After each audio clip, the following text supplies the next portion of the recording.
நான் நினச்சிக்கிட்டது என் personal life, அது character பேசிச்சுன்னா கூட எனக்கு அந்த மாதிரி நட்பெல்லாம் இந்த திரைத்துறையில், பொறாமையும் போட்டியும் நிறைந்த இந்த திரைத்துறையில் இப்படியெல்லாம் நட்பு கிடைக்கிறது கஷ்டம். இருக்கிற டைலாக ஏன் சொன்னேங்கிற மாதிரி பார்க்குறாரு அவர். பட்டு இல்லாத டைலாக வேணா சொல்கிறேன். இப்போ நான் இந்த 2 ஹீரோயின் இந்த படத்தில் ஒரு வாட்டி கூட என்னை பார்த்து ஐ லவ் யூ சொல்லவே இல்லை.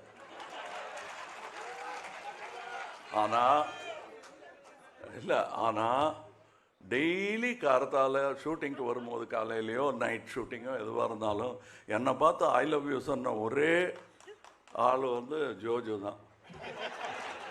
எங்கே பார்த்தாலும் I love you sir, good மார்னிங்லாம் சொல்ல மாட்டார் எனக்கு. First I love you sir தான் சொல்லுவார். ஸோ அதனால் கொஞ்சம் மனசை தேர்த்திக்கிட்டேன் நான். போனால் போகுது, அட்லீஸ்ட் நம்ம ஆள் இருக்காரு நம்ம சொல்லுவாருங்க. இப்போ அசோக் செல்வன்லாம் சொல்லிகிட்டு இருந்தார்,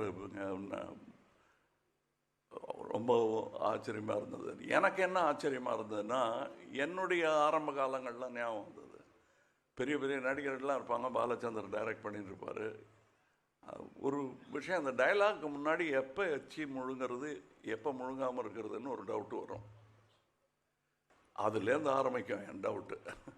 அதெல்லாம் இல்லாமல் இருந்திருக்கலாம் அவருக்கு, பட் நாங்கள் பார்க்கல. He was very confident, and I knew that அது வேற இது வேற அப்படிங்கிறது புரிஞ்சுக்கிட்டாலே நல்லா நடிங்க. அதனால